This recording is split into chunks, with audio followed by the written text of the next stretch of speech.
Hello, this is Todd Summers, Director of Research and Development for SoftWrites. In this video, I'll be showing you what is new in 7.5.3 and some of the workflow changes included. First off, for a coverage study, if you look on the checklist tab here, you'll see that there is now an option to choose to run TalkBack Only, TalkOut Only, or TalkOut and TalkBack. The default is TalkOut and TalkBack, both directions. But if you have a receive-only system or a transmit-only system, you can switch the mode here on the checklist. The second thing relates to running study batch. So if you click Run Study Batch, select the studies you want to run. In this case, I'm going to choose the radial and tile study out of the demo project. Click Run Selected Studies. They will automatically start running in the study server, which I already had open in this case. As they complete, previously, when a study would complete, a mapper instance would open, and that mapper instance, you'd have mapper instance for every study that completed, unless you deselected an option under preferences. In this case now, when you run a study batch, it will open up mapper at the completion of that study batch, and it'll open up with the project open dialog. So you can choose which studies from that study batch you wish to open. You'll also notice here that there's now a hide all option. So if you have like 20 studies you want to load, do an aggregate coverage study, for instance, you can do a hide all. You can open up all 20. They'll be loaded into tab, and then you can do the operations on it that you want to do, but they won't be shown, so you don't have to wait for it to render. In this case, I'm going to let it render. I'm going to select just the tile study, click OK, and you'll notice instantly that one of the big upgrades in 7.5.3 is much faster rendering for shapefiles. So this 44,000 point, I believe, study, it renders almost instantaneously. You should see significant improvement in terms of how fast these studies render. Now, the last item I wanted to cover today is the Condense utility. When TAP writes these shapefiles, each tile included within there is written as a polygon to a shapefile. So you end up with a polygon, in this case, like 40,000 some tile polygons in it. When we export to KML and it renders, you make a very large file because it's going to write a polygon for each one of those. This is when you run the shapefile rendering up here, view layer in 3D.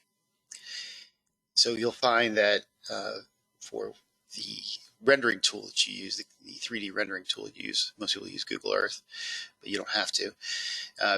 You'll find that it's slow to load above about 100,000 polygons, and then you get above 200,000 or so, it fails to render beyond that, at least currently at the moment. So what we did is we created a condense utility right here. Click on this, and it's going to give you the option of saving a condensed shapefile. This condensed shapefile is basically the same, appears the same as the other one, except it is composed of individual. They've combined lots of individual tiles into larger polygons, so you have less total polygons in your resulting file.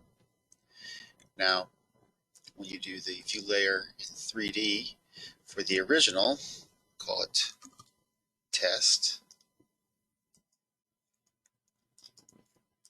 save, place the one that's there. Google Earth will load with the KML because that's what is the default on my computer. This is the original. You'll note there's a little delay. It'll take a little bit longer to load up, but it'll come in. So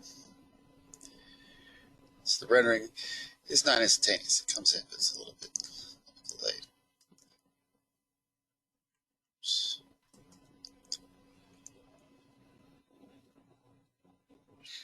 Now, let's go back to mapping. click on this one and do the view layer in 3D. And I do.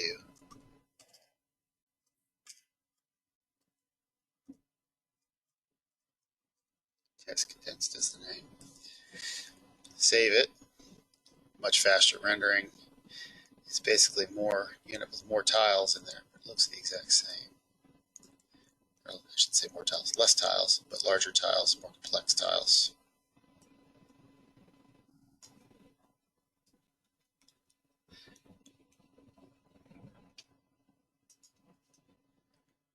See what this is actually doing.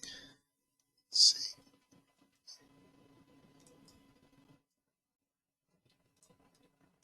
You'll notice here the difference inside also. The condensed polygon's about 4 megabytes. The original was 18.6 megabytes. The actual KML file is written for both of those. So big difference there in terms of the overall size, and it's going to vary depending on the number of levels you have. So the more complex polygons, like more complex ones with more levels, you won't get quite as much condensation. But this one's going to be this one you get about like an 18:4 reduction of overall size. And those are the big items that I wanted to hit on 7.5.3. Please enjoy it. Please let us know if you have any questions. Have a great day.